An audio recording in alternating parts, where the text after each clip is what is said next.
여러분 안녕하세요. 저희는 최신 및 가장 흥미로운 정보가 해외 토픽 속 대한민국을 찾아냅니다. 영상 유익하셨다면 구독과 좋아요, 알림 설정 부탁드리며 댓글로 의견도 남겨주세요. 지금 동북아시아에는 미친 듯이 국방력을 증강시켜주면 아시아 국가들은 물론 서양의 강대국들까지 걱정하게 만드는 나라가 하나 있습니다. 바로 대한민국인데요. 한국이 최근 들어 백두산 호랑이라는 차세대 군사무기 프로젝트를 가동해 매년 국방비를 거의 8% 가까이 올리며 무서운 속도로 군사력을 키우고 있습니다. 어느 정도냐면 2011년 기준 군사력 성장 콘센트 부문에서 세계 2위를 달리고 있죠. 특히 미국의 탄도미사일 전력 분석기구인 GSIS에 따르면 20년 전만 해도 한국의 미사일 전력은 세계 9위권 순위에 머물렀지만 2011년 세계 5위를 달성해 큰 폭으로 성장했으며 캐나린 자주포부터 시작해 현무 포탄도미사일과 현무3 순항미사일 첨부 미사일 발사대는 물론만 동급에 육박하는 초대형 구축함들과 공격형 잠수함들을 붕어빵 찍어내듯이 폭발적으로 생산하고 있습니다. 이외에도 모두가 알다시피 현재 우리나라는 가장 강력한 대전략 무기로 불리는 핵심 전력을 보유했거나 개발 중인데요. 탄도미사일부터 시작해 순항미사일과 5세대급 전투기인 KF-22 전투기에 핵잠수함과 항공모함 등이 대전략 무기로 분류됩니다. 사실 의외로 이러한 대전략 무기를 보유한 국가들은 강대국들의 전유물로서 보유한 국가들이 극소수에 불과합니다. 과거 제국주의 열강국들로 유명했던 서구권인 유럽마저도 영국과 프랑스를 제외하곤 현무 미사일 같은 탄도 중량 4톤 이상 사거리 1500km가 넘는 장거리 탄도미사일을 단 한 발도 보유하지 않고 있죠. 즉 한국은 국토 면적을 고려해보면 말도 안 될 정도로 강력한 무기체계와 국방 예산을 갖추고 있는 것입니다. 과거 세계의 이름을 날리던 서구 유럽 열강들이 한꺼번에 덤벼들어도 한국군의 미사일 전력에 비교조차 할 수 없을 정도로 우리나라는 성장했는데요. 이러한 대한민국의 군사력 증강에 주변국들이 바짝 긴장하고 있습니다. 이 부분에 대하여 미국의 군사 전문기관에서 우려를 표하며 분석한 자료가 있어 함께 살펴보겠습니다. 유튜브 채널 대고구려 제국 구독과 알림 설정은 영상을 제작하는데 매우 큰 힘이 됩니다. 2011년 기준으로 한국의 군사력은 조사하는 기관에 따라 세계 순위 5위에서 6 정도를 오갈 정도로 매우 강력합니다. 만약 핵무기를 제외하고 재래식 전력으로 붙으면 세계 군사력 순위 3위와 4위에 등극한 중국과 인도마저도 부분적으로 한국군에 압도적으로 패배하는 분야가 생길 정도인데요. 대표적으로 육상 전력 부문인 자주포 전력과 전차 전력만큼은 한국군이 중국과 인도를 뛰어넘을 정도입니다. 한국군의 3세대급 전차 전력은 미국과 러시아에 이어 세계 4위에 등극했으며 자주포 전력은 무려 세계 2위를 기록한 국산 K9 자주포가 해외 수출을 통해 세계 자주포 전력의 60%의 절반 이상을 차지하는 데 성공했으며 군사력 순위 4위인 인도마저도 한국산 K9 자주포를 수입해 운용하고 있을 정도입니다. 또한 2016년 개발돼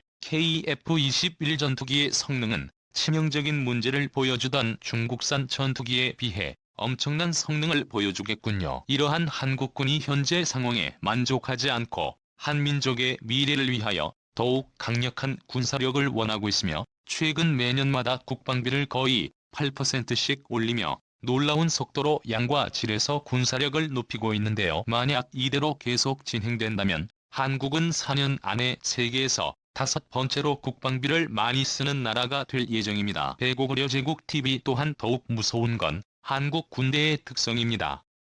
세계 모든 국가들에는 군대가 있습니다. 각각의 국가는 나름대로의 무장을 갖추어 혹시 있을지 모를 싸움을 대비하고 있습니다. 그런데 한국이라는 나라의 전쟁 준비 형태를 보면 다른 나라들과 결정적으로 다른 한 가지가 존재합니다. 미국을 제외한 여타 나라들의 경우 대부분이 국지전을 대비한 전쟁 전략을 준비합니다. 예를 들어 사우디아라비아나 인도네시아의 완전한 형태의 전쟁보다는 다른 나라가 자국의 영토를 침범했을 경우 그 지역을 수호하고 방어하는 소규모 국지전에 대비한 전술 무기들과 전투 전략들을 구비하고 있습니다. 그런데 한국이라는 나라는 전쟁에 대한 개념부터가 애초부터 달랐습니다. 우리나라가 생각하는 전쟁이란 국제전이 아닌 둘 중 하나가 완전히 멸망할 때까지 싸우는 겁니다. 한국은 소규모 국제전 따위는 취급하지 않습니다. 왜냐하면 과거 6.25 전쟁을 겪었기 때문이죠. 세계에서 유례가 없는 선군 국가인 북한을 대상으로 한국은 70년간 군사력을 키워나갔습니다.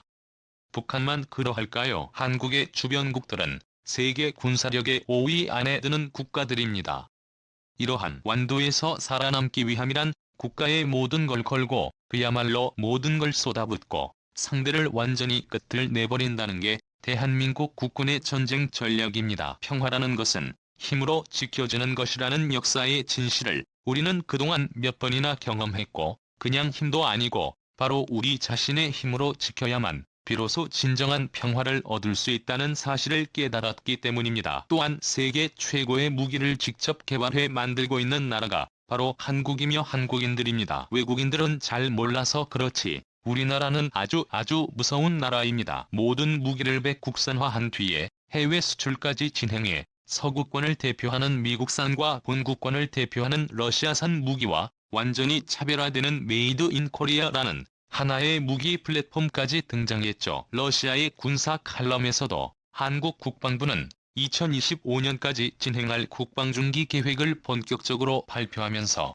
향후 4년간 국방비에만 1,500억 달러라는 어마어마한 금액을 투입해 세계 4위급 군사무기 강대국으로 등극할 것이라 예언했는데요. 국방 예산의 대부분은 군사 소프트웨어 시스템을 포함한 최첨단 무기 시스템의 연구 개발에 예산이 이용될 것이라고 전망했으며 우주 로켓 발사를 통한 군사위성 시스템 구축이나 훌륭한 성능의 고성능 전투기 핵잠수함과 스텔스 구축함 등 기존 한국에는 없었던 새로운 신무기들을 한꺼번에 공개되고 있죠. 이처럼 최근 들어 그런 한국의 군사력을 더욱 그것도 엄청난 속도로 증강시키고 있어서 현재 세계의 많은 국가들이 우려를 표하고 있는 것입니다. 게다가 한민족은 머리까지 좋아 전쟁 전략의 완성도도 매우 높습니다. 대고구려 제국 채널 때문에 그 상대가 누구든 만약 전쟁이 시작되면 한국은 미리 준비해둔 치명적인 선제 공격 시나리오대로 주로 한국의 주무무기이자 가장 가공할 위력을 가진 전략자산인 현무 미사일들로 상대를 거의 반쪽 상태에서 전쟁을 시작하게 되는 것입니다. 이러한 한국의 상호파괴 전략 때문에 만약 상대가 어찌어찌하여 한국을 이긴다고 하더라도 그 나라는 이미 정상적인 국가로서의 기능이 아예 불가능 말하자면 식물인간 상태에 빠져 있을 것입니다. 최소한 너도 팔과 다리 모두를 잘릴 각오는 하고 한국에게 덤벼야 하는 것입니다. 우리의 성장은 현재 진행형이기 때문에 더욱 강력해집니다. 외국의 전문가들도 바로 그 점을 알고 있기 때문에 미래의 한국에 도대체 얼마나 강해질지 신경이 쓰일 수밖에 없는 것입니다. 지난 반반년간 선후배가 함께 외세로부터 침략을 받으며 자연스럽게 키워져 이제는 한민족의 빛나의 습성으로 자리 잡아버린 후천성 전투 본능에 새겨졌습니다. 그래서 한국인들은 전쟁이라면 이골이 난 민족입니다. 적군의 입장에서 한국인들은 가급적 만나지 않는 게 좋습니다. 대고구려 제국 TV 대한민국 태극기가 보이거나 코리아라는 단어가 보이면 도망치거나 싸움을 피할 정도로 한국인은 강력한 군사력으로 전투민족에 등극했군요. 시청해주셔서 감사합니다.